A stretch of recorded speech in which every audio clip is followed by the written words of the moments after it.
Hey everyone, how are you? Great. I don't know why I just asked how you are. I can't listen to your responses. Send me some more questions if you're a Patreon member, because I want to answer your questions. I did a podcast by myself, as most of you know, and it was such a blast to answer questions. It's patreon.com/Jessica Kirson, and it's only $5 or $8 a month. But you can ask me questions and I'll answer them. I want to do another one by myself soon because I'm completely self-involved and I hate everyone. Okay, so what do I even say? I'm so concerned about stand-up comedy for many reasons. First of all, there's a lot of people that are trying to silence us, which is insane, because the more people try to silence us, the crazier we're going to be. We're like animals. And the other thing is that some clubs now are having this thing where you stand, oh my God, this is so insane, but I get it. But you stand in like a lucite box. It just sounds funny even saying it. I did it a while ago when I performed with Dave Attell, and it was the craziest thing. Like I had lucite or plastic walls around me, and I couldn't see anyone because of the lighting. And like the plastic was dirty. It looked like it had like semen and feces all over it, which it probably did, because comics are, again, we're just like, we sling stuff. We're just animals. And I don't know, it was the craziest thing. Like I am so into being connected to the audience, being intimate. You know, I like to make out with people in the front row and go to second with them and spoon. And it's just like now there's these walls around me and it's just unreal. Like it separates me from the audience and I don't know how I'm going to deal with it. I really don't. I feel like I'm just going to go crazy and just bust through it and lose my mind and then be put in a hospital forever.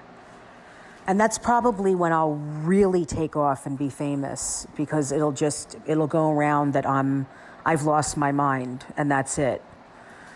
No, I'm really trying to do work on myself. I am. I'm on new medication, Viagra, and I am doing a lot to work on my mental health. I'm doing a lot of breathing. I'm doing this mouth breathing thing, and it makes you very dry. It makes your mouth very dry. And the teacher plays incredibly loud music, and then you're supposed to see things, but I don't see anything. I'm very thirsty. I have to pee, and I'm filled with fear the whole time it's happening, but it's supposed to be helping me. And I've even tried meditation drumming, but I can never get on the right beat. So while I'm supposed to be relaxing and feeling better about myself, I'm filled with self-hatred because I can't do it right. It's just, none of it's really working. I don't know. It'll all work out. I guess it will. I'll just have to perform in a box, and I will have to, I don't know, I'll have to do other self-help stuff. Maybe I should get a support animal, like a litter of dogs, or someone had a peacock, right? I would walk around with a peacock. Who gives a shit anymore? If I got a support animal, I'd probably get COVID and die, and then I just would have to have a support family or something. I don't know what to do. Do you have any suggestions? Go on my Patreon, talk to me, or get in touch with me on social media. I'm doing a lot on XTube right now, so just watch my videos and comment. I'm getting into a lot of crazy stuff. I don't know where that screwdriver went.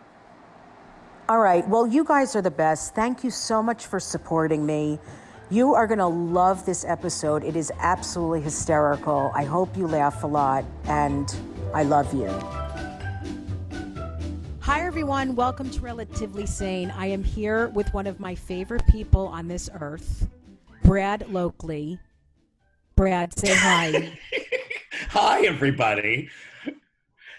Jessica, it looks like you're filming from an ICE detention center. Where are you? What's going on? Do you need assistance?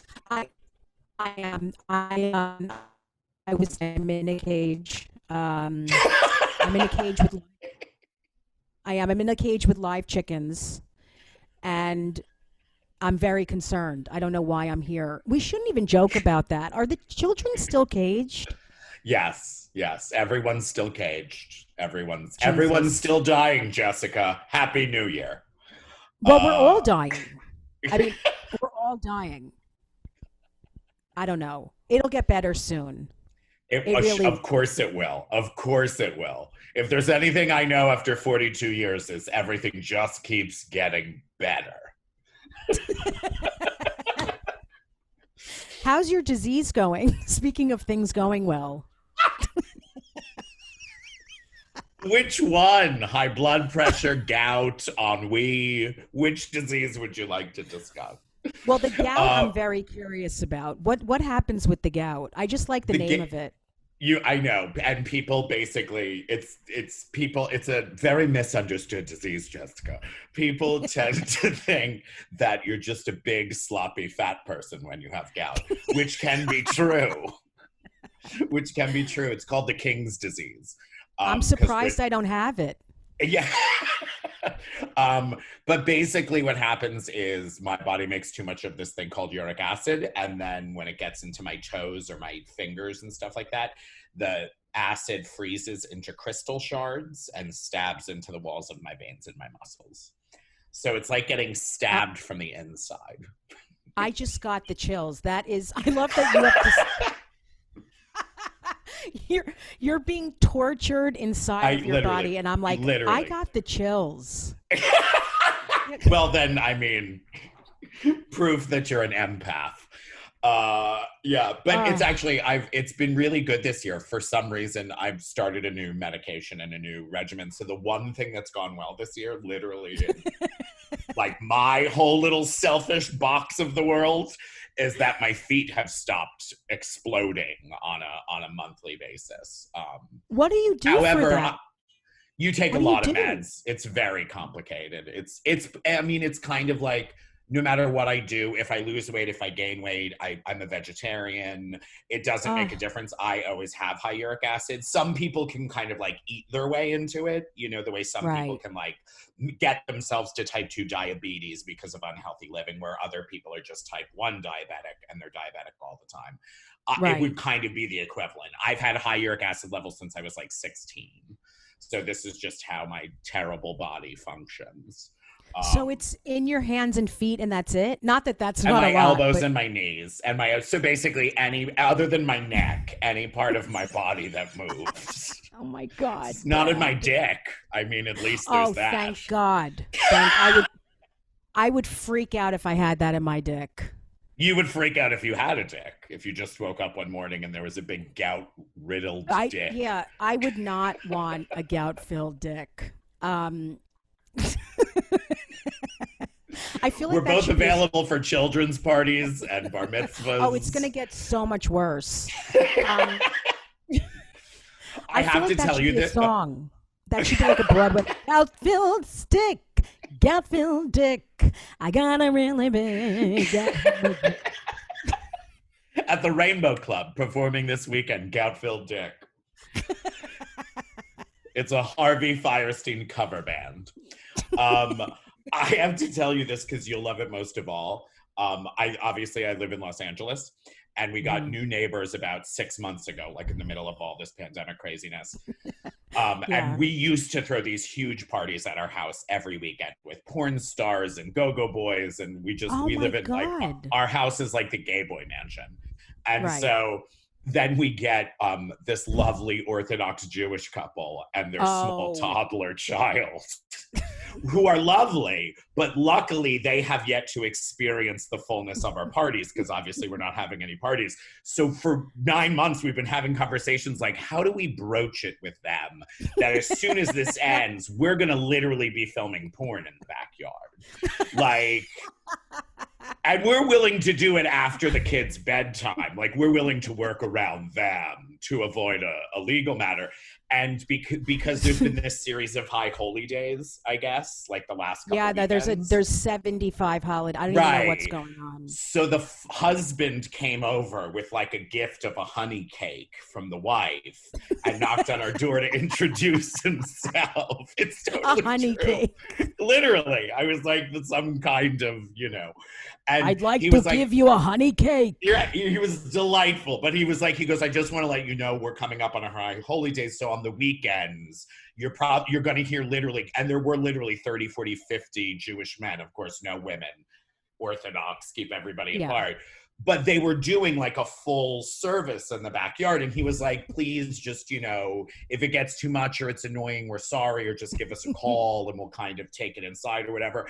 And of course, we were like, we don't care. And I said to the guy, I'm from New York. It was lovely. It made me feel like I was back in New York hearing but while he was there, we were like, so while we have you, just to throw back out at you the idea, as soon as we get a vaccine or a real government, you're probably going to hear like some animal mating noises in the backyard. Or like just a lot of like, yes, fierce, kind, faggot.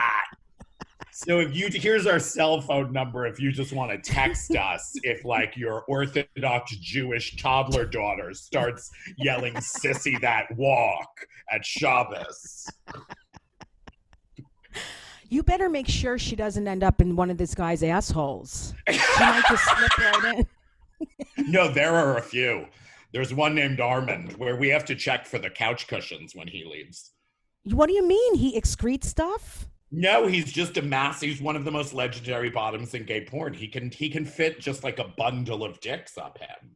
He can actually make a faggot of dicks. Like a bundle of them. He's legendary, sweetest kid in the world. He's also like 5'1". So I don't even know if he like removed organs. I don't know where all the dicks go.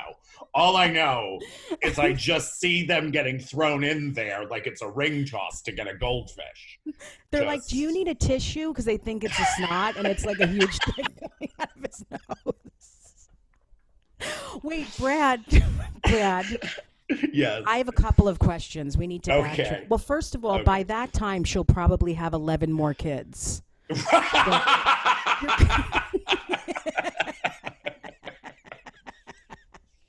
They're on a faster brooding cycle. Yes, I didn't know that people of Orthodox Jewish faith actually just churn them out in like 90 days. Right. And then when the Jewish men were there, were they singing? I have more questions than this. But they were, and I thought it was lovely. I actually opened the door to listen to it because I don't understand what they're singing, obviously, because it's Hebrew. So for all I know, they're saying, murder all the faggots and women are terrible.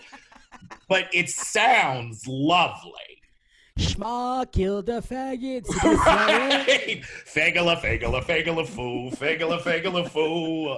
I'm like, it's jaunty. I like it. It's jaunty. Okay. Now, I also think if you have one of these gay porn, like fun gay parties, I think half of those men would probably love to be a part of it.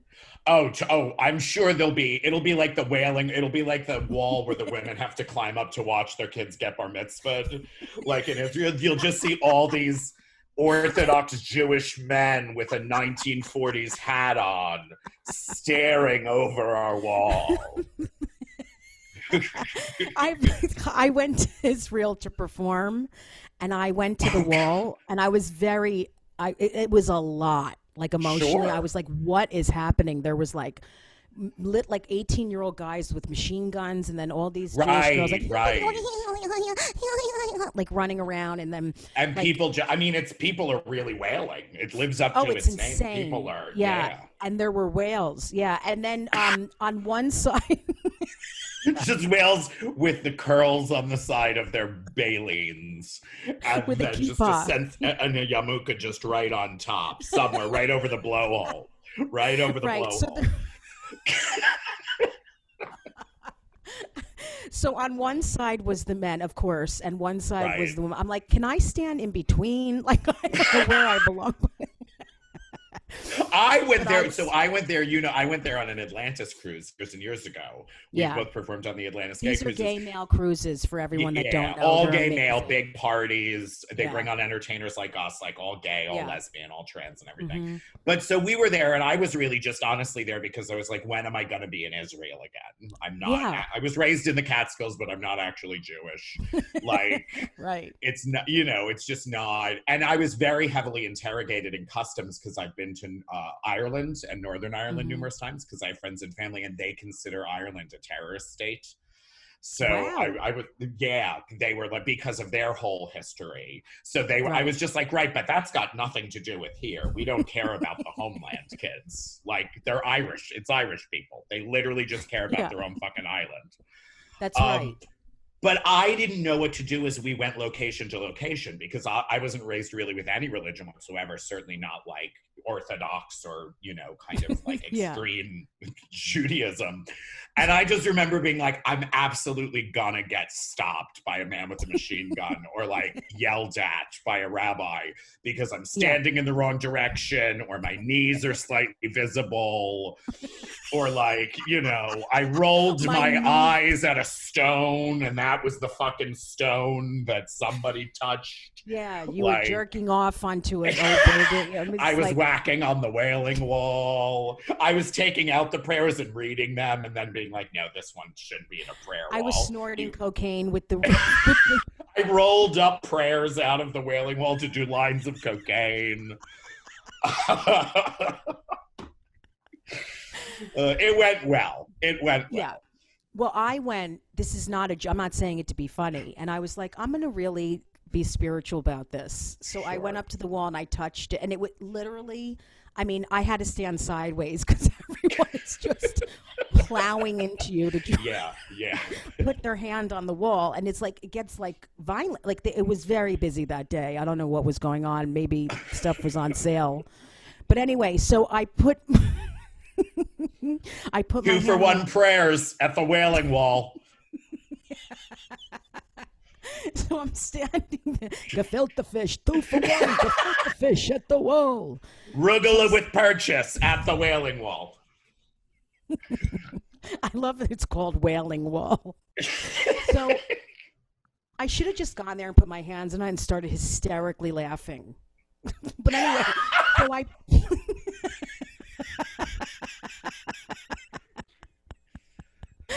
So I put my hand there and I was like, I started thinking, okay, I'm going to take this in and be spiritual. I swear to God, this little Asian woman walks, I don't know, I think she went inside my body and then came out of it. I don't know how she got close to it. But basically, I was giving her like a piggyback and she was so loud. She was like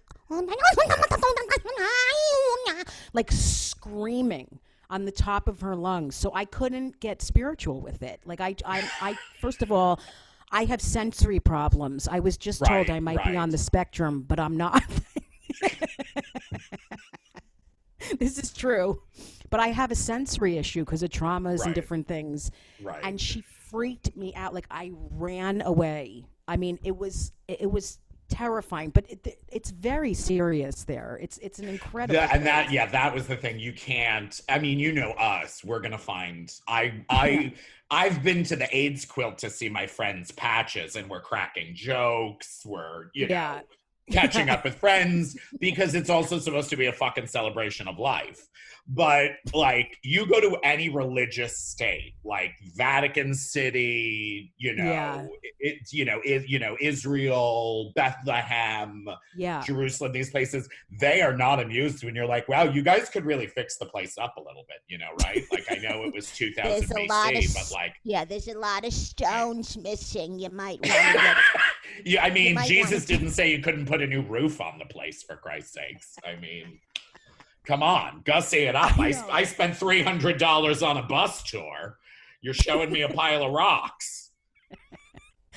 I walked so much in Jerusalem. I'm like, you know what? I don't care. I don't care where everything started. I want to get the fuck to my hotel room and slam nachos into my mouth. That's all I want right now. I'm like, did Jesus ever swing by the W Hotel Tel Aviv? Because that is where I would like to go next. maybe he walked across it before it was a hotel or something. Because also in Israel, it's that thing of like, you go there and it's basically like, well, okay, so everything's important. Like you just shouldn't touch anything.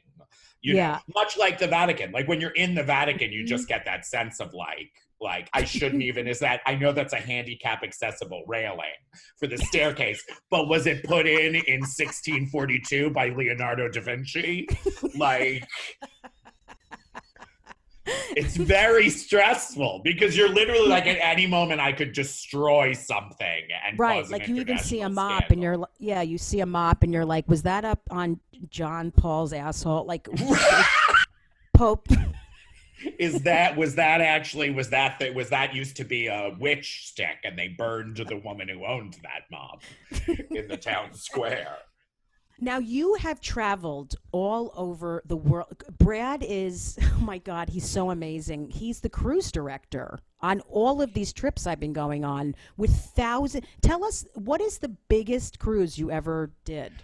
I cruise direct for RSVP, which is, there's the two companies, Atlantis and RSVP, and then I do my stand-up downtown Atlantis. The biggest cruise we ever do, we kind of now do pretty much at least once a year, which is the Royal Caribbean ships that are like the Oasis and the Anthem and the Harmony, and these are the biggest ships in the world, and they hold like 6,300 people, 6,500 people. Yes, insane. And then another like 2,000 crew or 3,000 crew. Yeah, so it's I've like, done it's them. A city. It's a city. It's a full functioning city. But when we take it over, when we take it over, it's just gay. It's just a bacchanalian, gross. I know. It's so, I mean, so people have like signs on their doors where you could write stuff like "Meet me in cabin." Right. Like 10, 2, 3, 4 for a rim job at 7. Like it's a lot. No, the best one I ever saw, and I swear to God, this is not made up. This is not just for a joke. No, I know. I want to hear. I'm not that creative. I'm not that creative. I'm too lazy. I just literally steal other people's lives and say it on stage. We were on a cruise, and this was early. I've been doing them 10 years. I've been to over 90 countries with them, and I think I've done something like 70 cruises between the two companies. So I've seen all of the gayness that exists on Earth. We've just, like a plague, we have sissied up this planet. And I was on the cruise ship, and so people will bring marker boards to put on the front of their door, you know, because this was especially like 10 years ago when the internet wasn't so good on ships. People couldn't text. So there was just a very polite sign in my hallway that said, tonight, 7 p.m., orgy, snacks provided. So I travel with our friend Greg, my friend Greg Keith, who's an amazing travel agent. Yeah. And he travels with me on all of them for fun. And he was like, so are you going to go? Because I usually don't go to orgies after the age of 35. And I said, but I want to go just to see what snacks are provided. Like, is it like canapes, or is there like a full baked ziti? What's going on? So we go back at 7 p.m. with cocktails, just being like, we're going to do a quick walkthrough in our bathing suits, see what a train wreck it is, and then get out of Dodge. The sign has now been updated, and it says, orgy postponed to tomorrow, 9 p.m., BYO snacks. Now, everyone should know the snacks are free on the cruise, so they could have just gone to anywhere. I will also point out, this is not the first time I have seen an invitation or been directly invited to an orgy that had snacks or a buffet, and I do not advise that. Regardless of your sexual orientation or age or fetish or what you're into, there is no need to have like a salad bar at an orgy. There's not enough sneeze guards. I'm gonna get some ass and a raspberry vinaigrette tossed salad. Yes, there's no food, like not a sun chip, not even. You just don't want to hear crunching. Like, I love sun chip. I do too, but not when you're about to like suck a dick or like make out with someone. Like, hold on, let me just get this crunchy film of cereal chip out of my mouth. And then we can. Wait, Brad, tell us some other things that you've seen on the cruises. God. Please, you've seen so much stuff. What about what was on with Carrie Fisher? Oh, well, that became a public and international scandal. I don't even know if George Lucas Films legally allows me to talk about it. The helicopter could land shortly and I could be arrested. It was my very first time cruise directing for RSVP. So it was I was on it too. Yeah. So it was literally my first day on like a new job. Like I wasn't just doing stand up. I'm the daddy and I've got to get. So Carrie Fisher and I spent the whole day together at the beach. She was kind of okay at the beach. She was doing like but like I was also literally at the end of that cruise moving to LA. So she and I had a lot of talks about moving to LA, and I was moving at 35 and already had a career. She thought that was really smart. We talked about our mothers back and forth. Mm-hmm. She got up and adjusted her bathing suit directly in front of my face and half her vagina fell out. And I just you have to roll with it because it's Carrie Fisher. Like you can't suddenly be misogynistic and be like, put your vagina away. Your old white beaver, put it away. So I'm just, I'm doing the good, I'm yes-anding everything she does. Of course. I'm like, yes, and let's go further. Turns out her meds were off. So, and what I didn't know is she had been reaching out to her doctor back in LA, like from the second day of the cruise, basically saying like the voices are starting again. Oh no. And he was on vacation, and like basically in the 2 or 3 days it was taking to get her doctor to try to authorize a prescription and then us be in a location where she could get them. Oh my God. It wasn't working anymore, but we didn't know. She didn't want to like let us down. So it was like that perfect storm of like the sane part of her brain was trying to do the job. Like we can all we can both relate to that completely. But then the broken part of your brain, the damaged part of your brain is getting more and more control. Yeah. It ends with she, as you well know, she was on stage. She had a dog. She had her dog Gary. She had Gary, and she was supposed to do a shortened version of her Broadway show, Wishful Drinking, which I had seen numerous times on Broadway. And the plan was she was going to do like highlights from it. And then for the last 15 minutes, once she got to one particular video clip, I was then going to walk out with a basket of questions that the audience had filled out questions. Mm-hmm. And we would do kind of like an NPR, New York-wide Q&A thing at the end. And that way we could stay on time and I would control it. So literally 5 minutes into her show, she's off script. She's making word salad. The dog has shit and pissed in the middle of the stage. And she has no idea what's going on. She's just so he no longer there was a guy who at that point worked for the company as the president. That was his last cruise. He pushed me out on stage. He said, just go help her. She trusts you. Go help her. So I went on stage, and I have to tell you, I have a BFA in theater. I've been performing professionally since I was 12 years old. I was not prepared for that night. At one point, she was singing like Old Lang Syne while tap dancing barefoot in her dog's piss and shit. It turned into a John Waters movie. Oh my God. And then she insisted I sing Bridge Over Troubled Water with her, and she said, you start. And I started, and she went, you're in the wrong key. So we ended up having to, 2/3 of the theater laugh. I know, it's insane. Right. If I wrote this in a script, people would say none of this ever happened. You're just right. Of course, it was crazy when it happened. Story. Everyone was freaking out in the audience. I was in the audience. Yeah, and then so we ended up canceling her second show. We brought her back to her room. Her mother called at one point, and I was in the room, and she didn't want to talk to her mother. So then I was the negotiator between Debbie Reynolds and her daughter. And when I picked up, Debbie was like, hello, who's this? And I was like, hi, this is Brad, the cruise director. Carrie asked me to answer the phone. And you could hear Debbie hear the gay in my voice and know to just turn into Debbie Reynolds. She was like, oh, Brad. Oh, I've heard so much about you, darling. It's so nice. But like the initial voice was like, who's this? Where's my fucking daughter? It was and then Carrie's yelling, you tell her I don't want to talk to her. And I'm like, I am not yelling at Debbie Reynolds. I don't know who you think you are. Thank you so much to all of my Patreon members for supporting the podcast. All right, hold up. Could you take a little off the P's? You're hitting them too hard. Not action. Thank you so much to all of my Patreon members for supporting the podcast. Hold on. Now you're whispering Patreon.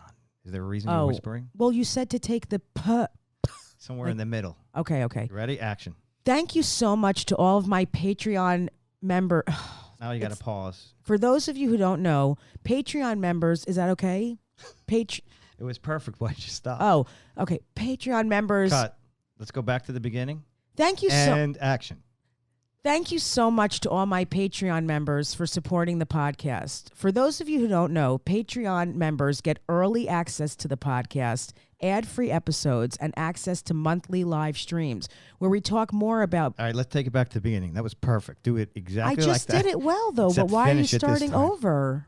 Thank you so much to all of my patron... Cut. Why are you screaming? Because I'm just trying to get through this. Action. Thank you so much to all of my... Action. Thank you so much to all of my Patreon members. For those of you who don't know, Patreon members get early access to the podcast. Perfect. Keep going. There's so many P's. Keep going. Keep going. Ad-free episodes. You could cut this out, right? For those of you who don't know, Patreon members get early access to the podcast, ad-free episodes, and access to monthly live streams where we talk more about being relatively sane. Hold up. Did we agree on monthly live streams? Yes, you told me I should do them because it'll get more members. I don't know how to do a monthly live stream. Don't you just talk in your phone? We'll figure it out. Come on, let's get through this. We have to go. We should speed this up. All right. Thank you so much to all my Patreon members for supporting this podcast. For those of you who don't know, Patreon members get early access to the podcast, ad-free episodes, and access to monthly live streams. We don't know what that is, but whatever, where we talk about being relatively sane. If you want to join our fantastic community that is so corny, go to patreon.com/Jessica Kirson. That's patreon.com/Jessica Kirson. That's Patreon. I think you said patriot.com. Go to patreon.com/Jessica Kirson. That's patreon.com/Jessica Kirson. Patreon.com/Jessica Kirson.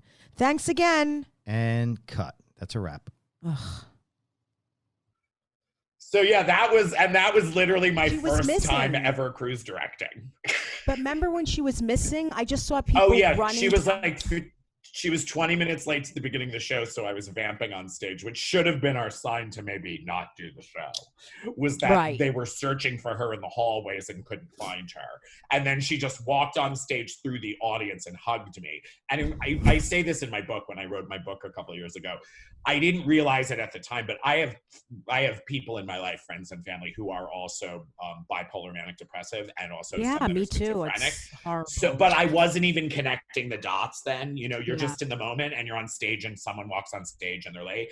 And she grabbed me and hugged me and whispered in my ear, "I'm so glad to see you. I feel safe with you." Which I thought was, I'm like, oh, that's sweet. But I'm like, that's an odd thing to say when you're 20 minutes late for your show. You don't have your microphone on and you just walked in through the audience with your dog behind you and climbed on the stage. In retrospect, I realized that was a cry for help, and it took me another 40 minutes to realize it.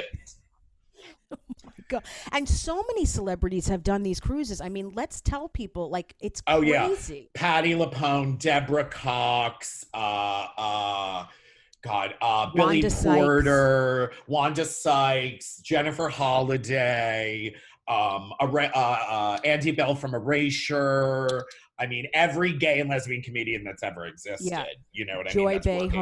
Joy Behar, Sandra Bernhard, everyone. Judy Gold, Alec Moppa, I mean, literally, they've been going on. Atlantis is in, I think, its 30th year, and RSVP is in its 35th. Who do you think is the best performer, not comedian, but like singer or entertainer that you've seen? Like, because you're such a fan of all that. Who do you? This is not just because she has become a personal friend of mine, and I have hilarious stories about her too. But Shoshana Bean, she's Broadway incredible. I love her so much. I've literally said, I mean, I've said this to her, to her face, and I text it to her regularly. I think she's an actual demon. Because she is I've been backstage with her. She's forgotten to warm up. As she goes on stage, she does 2 concerts back to back, 900 octave range, can sing any song, do anything with it, and never breaks a sweat. I've literally been with her after the second show where she's like, "Oh, I feel like I'm sweaty." And I'm like, "You're not, I'm sweatier than you are." And all I did was sit in the audience. I She's love her. just I've become good, iconic. yeah, I've become good friends with her too, and I've downloaded so much of her music. And she was starred on Wicked. I mean, she starred in so Yeah. many shows. Yeah, She's Hairspray, Wicked, unreal. Waitress. But Yeah. she really is one of those rare people who obviously started in theater where you're interpreting other people's works. She is an amazing singer-songwriter. Like her Yes, she is. songwriting is just epic. I mean, It is. I mean, honestly, other than everyone absolutely should go buy my goddamn comedy special. Literally go. I mean, and I listened to her so much during pandemic. She has so much great kind of soulful, heartfelt, powerful songs that she's written herself that have really gotten me through the pandemic. That and That's eating a full Thanksgiving yeah. dinner every week. Well, wait. So who was like? Was anyone rude to you? We can swap stories. Is there anyone that really disappointed? Was there anyone that really disappointed you? Um, Actually, I have to think. I don't know. I mean, not Um, necessarily on Atlantis, but who you've met through the years. I'm trying to oh, think. sure. Judah Freelander was an Really? absolute dick to me. The one and only time we met, and I was hosting a show. You remember Comics, the club, Yes, of the club in course. New York, Yeah. which was a lovely Yeah. club that treated comedians very well, which is why they immediately closed. Like, they'd give you a full 3-course dinner. They'd actually pay I everyone on the know. show. There was a Yeah. lovely green room. They gave you drinks Yeah. afterwards. And so, of course, I'm like, you're It was. bankrupt in 2 years. Yeah. It was incredible, that Yeah, place. it really was. You were so, and I was emceeing the show, and he was the headliner, and he came in, and he just like started snapping at me in the dressing room from the minute he got there, and we'd never met, to the point where I literally Really? went, "Okay, I'm gonna go stand by the edge of the stage now because I don't want to be here anymore." I literally Oh. was like, "I know your credits, and I know how to say your name. Have a good set. Bye." He was just Yeah, a it's so real, horrible when a comic does that to another comic. Like yeah. Chris Titus, people have said is a nice guy, but I was at Gotham and I opened for him and I had a really good set, and he went up and made fun of my whole act and made fun of me. Really? Yeah, it Oh, was disgusting. It really oh. was. And that's just gross because it literally violates, like, especially when it's making fun of. Like, Yeah, if yeah. I'm following you or any other comic I know well, you, Julie Goldman, Judy Gold, you know what I mean? Any of our friends, Hmm. Gloria Bigelow, Pedro, I may very well spend my first 5 minutes piggybacking on ideas Of you had or like course, riffing on, yeah. but not literally being like, what did that fat Jewish dyke say Yeah, about, you he know what was, I mean? Like that yeah. kind of stuff is just, I mean, there's a code of ethics even amongst comics. Like I'm always It's not shocked happening when, anymore, though. Have you been on Twitter? I mean, people are really attacking people now. I don't know what yeah, is going yeah. on. Yeah, no, it's really, It's, yeah, I mean, to some extent, it makes me happy. I kind of came up through such an alternative world to begin with. Like, I'm yeah. not passed at any clubs. I don't spend that much time. You know what I mean? When I'm in LA, I'm usually focused And on you're TV so stuff. funny, Brad. You're But so it's one of those so things where, like, funny. I've never in my career spent 5 nights a week at any of the Hmm. comedy clubs in New York or LA. I was always playing alt rooms. I was always playing Yes. gay bars, coffee shops, black box theaters, cabaret spaces. It just Hmm. happened at the time I was coming up, there was a real kind of renaissance of that going on. And there was a Hmm. real kind of commercial dearth of comedy clubs in New York. And they What? just didn't want gay dudes. They just didn't Oh, want gay dudes. not at all. They didn't. Yeah. No, I mean, it was so it's sad. different now. And LA is certainly much more supportive of that, also, especially now. Hmm. But still, it's also like I'm never in town long enough to do it. But so I never see that side of stand-up comedy. Like Yeah. I don't ever see the like, it's so rare that I actually have an encounter with like, oh, you're stealing my material, taking notes while I'm on stage. Right. Because once you have a career, you're usually performing either with a couple other professional comedians, maybe on the road, an opener, a middle, and or Hmm. you're doing a 1 hour yourself. So, you know what I mean? There's no fear of Yeah. this kind of I, like gross competitive. yeah. And I mean, was on the road a lot before Yeah. this whole Oh, thing happened. yeah. Oh, But yeah. Yeah. yeah, but you were going away for weeks at a time, months at a time. When do Yeah. you think, I mean, Is there any kind of information about when you're going to do like a resort again or anything? Atlantis is we're doing a resort at the end of November, beginning of December. Oh, good. It's because the resorts, because they're a smaller number of people, you're obviously in one location. It's all outdoors. You're not in kind of confined spaces. It was an event already on our books, but frankly, I think, and I hope it's picking up steam just because people are feeling antsy. People want to get away. It's, I think, November 28th to December 5th. It's in the brand new, really high-end resort in the Dominican Republic called Meeches, Club Med Meeches. Oh, wow. It's all brand new. It's like this gorgeous 5-star, like eco-friendly paradise retreat. And we will be the first people to ever use it. It was supposed to open in like the spring.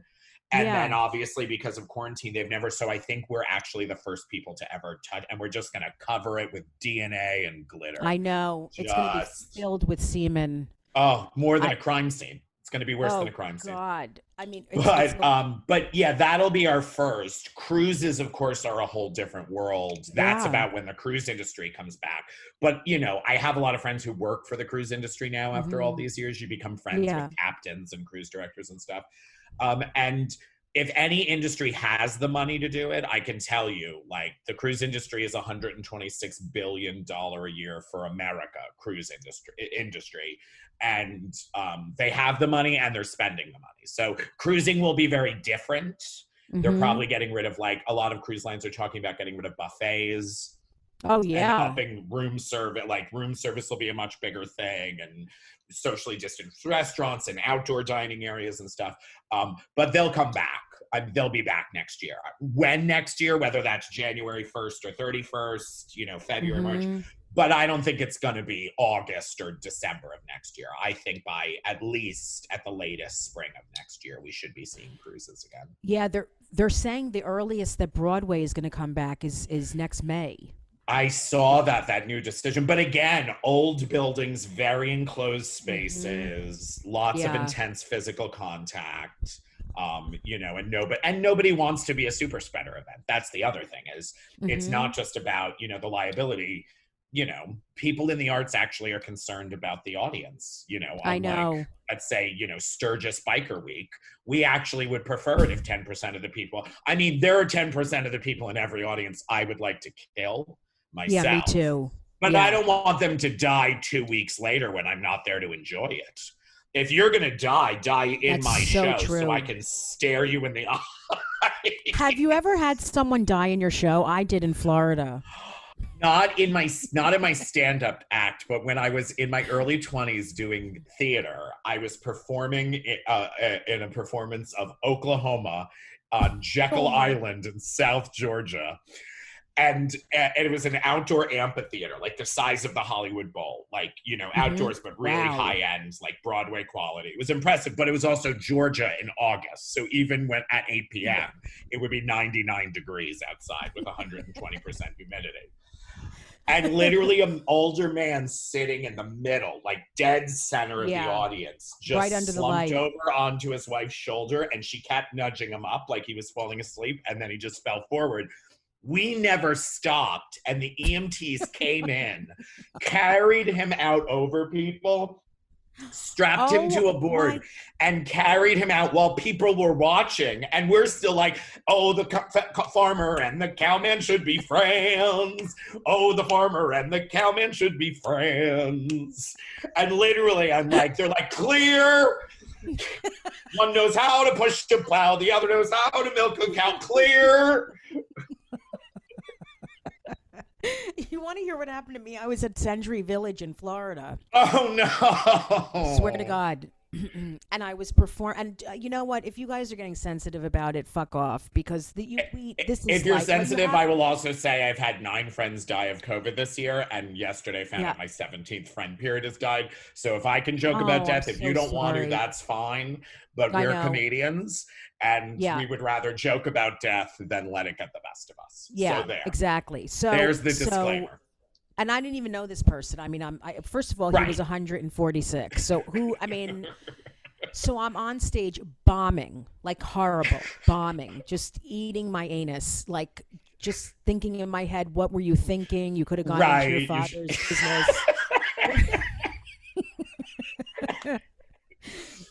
So I'm on stage and it's already going horrible, and then I hear like, what? Like I hear that Jewish, screaming from an old person in the back, and I'm like, is everything okay? Like I just feel like it's so vulnerable up there too when people aren't laughing at you and they're just staring. And she's like, he won't wake up, and this man. No. And I'm like, who won't wake up? Like, I was so confused. I'm like, did someone take a nap and it's time for him to get up and take medication? I didn't know what was going on. And she's like, Herman, wake up. I mean, it was really horrible, but but then I looked out, like I put my hand over my head and looked out, and he literally, like his arm was like, I felt like if he walked, his arm would fall off and then his eyeball would pop out. Like he was, he was very old, and but it was so, and then they made me stay up there. They're like, just stay, you have to stretch. I'm like, oh no, stretch. God, that was like with Carrie Fisher. Stretch. I'm like, why are we continuing this? Oh, it's horrible. And the funny thing is, once it happens once, especially like if it happened earlier in your career, like with both of us, once it happens once, you now know, like if it were to happen now, you would be like, I'm not staying on stage. Keep the check. We can fight about it. Like, bring up the lights, get this man a coffin, and let's flip this into a memorial service so that these people, they're all already ready. Like, they're ready with their Tupperware. But literally, I mean, we kept doing a production of Oklahoma, and I'm like, you're trying to pass a man's body who's in cardiac arrest over the heads of other ticket buyers. It's Oklahoma in Georgia. Like, this isn't even Patti LuPone in the final performance of Gypsy on Broadway. Like, we can take a $5 and people can get up in the row to let this man die in peace. Can you imagine? I don't even know if he did die, but if he went to heaven or hell with the last thing in his ears being, oh, the farmer and the cowman should be friends, I'd be like, I want to fucking go to hell. Yeah, sometimes when you hear stuff like that, you wish you were dead. So I don't know. I was like, I wanted to die every night during that show. He at least got the sweet release of death. When we had it, would you have to do matinees? I had to do matinees. I did off Broadway in New York, and they'd bus in old people from Jersey and Long Island. Yeah. It was horrible. We only did one matinee because obviously since it was outdoor theater in Georgia, it would be 120 in August during the day. So there was one day where we did a special matinee because they were bringing in students. And this is where, if anyone wants to get offended, because I'm going to have to do a voice at some point, but it's an accurate voice. And they were the sweetest kids ever, but it turned out they came from a special school for handy-capable kids. So a lot of them were on the autism spectrum. Okay. Handy-capable, because Yeah. And a lot of them had Down syndrome. A lot of them were rather severe on the autistic spectrum, and wonderful kids. Yeah. And so I was playing Dream Curly. So that means I have to play, there's a guy who plays Curly the whole show, and then there's a 15-minute long dream ballet, and in the dream ballet, it ends with Dream Curly being murdered, which is foreshadowing for later in the show. And the staging was always that when the guy would choke me to death, I would die, and as I would fall to the ground, my face would turn to the audience. And I would just leave my eyes open because the choreography allowed it, that they then came and surrounded me. So it was very dramatic for an adult audience. We didn't even think to adjust that. Nobody even thought, it was so poorly planned. The directors, the choreographer, nobody gave a shit. So I die on the ground and face the audience, and I hear 30 handy-capable teenagers go, Curly, no!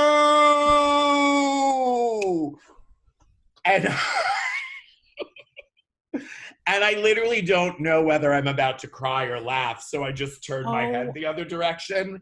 And then after the show, one of the teachers came backstage and said, we need to ask you to put your costume back on, and you have to come out now because there are kids still crying. And I'm like, right, someone should have thought about that before you brought them to this musical that involves a rape and a murder.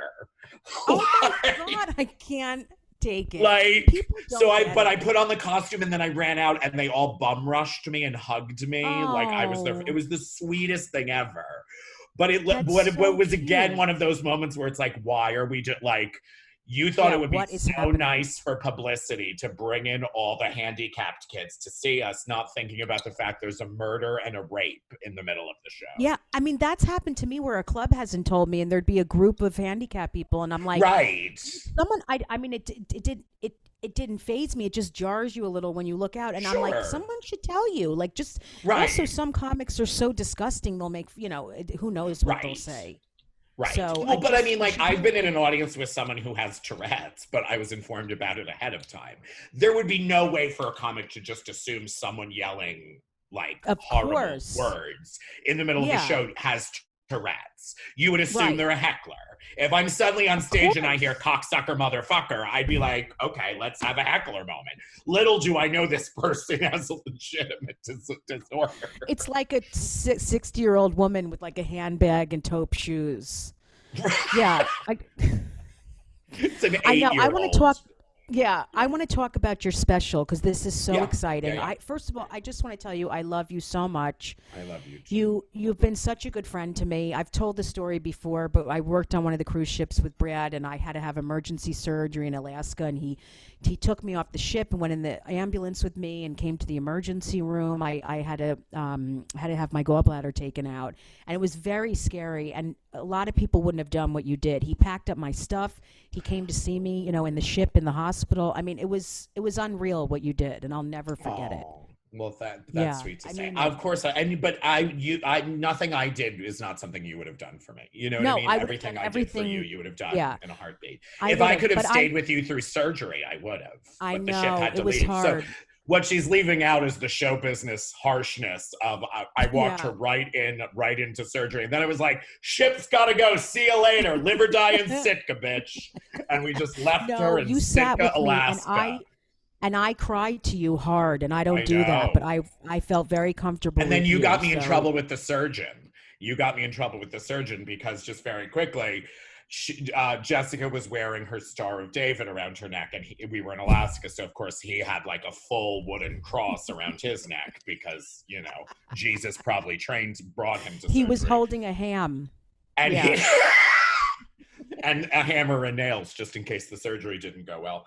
And Mhm. he said to her, I see you have the Jewish star. Do you mind if we pray before the surgery since you're a religious person? Oh my God! And you went, of course, doctor. And then he took all of our hands and he went, let's close our eyes. And he closed his eyes and you looked directly at me and started mouthing aggressively, get me out of here. This fucking man's gonna kill me.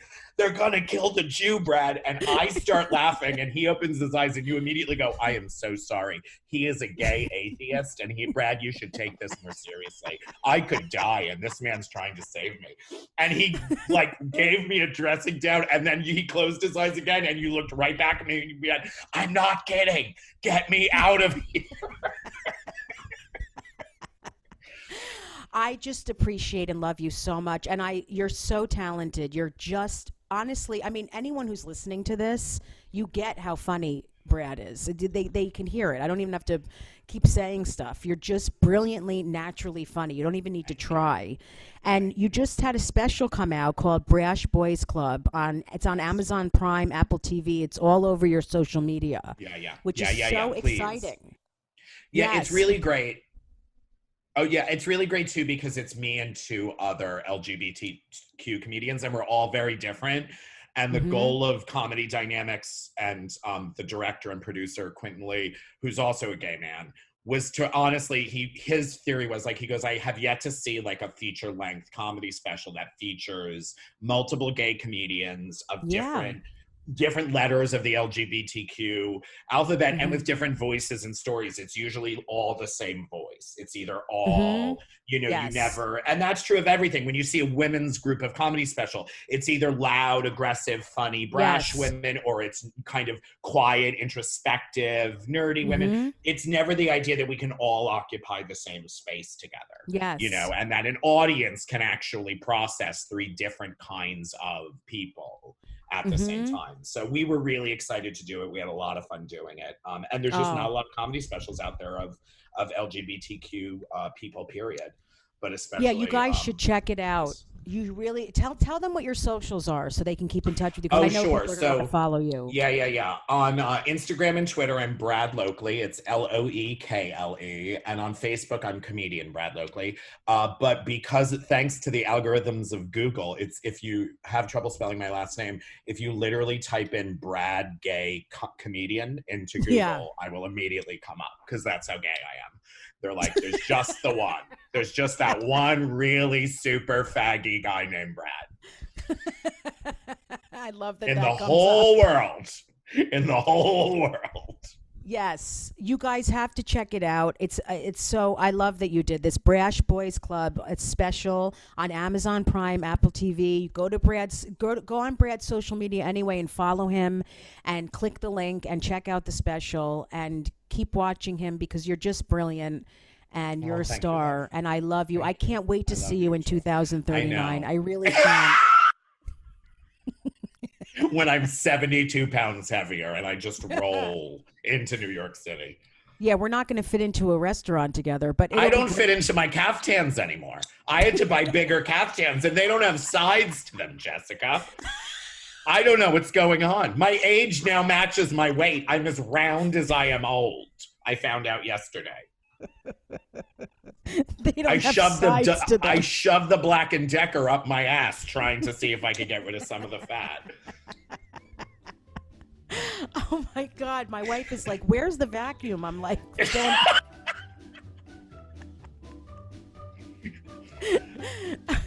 well, I love you so much, Brad. Thank you again. And we'll talk very soon. You're brilliant. Yeah.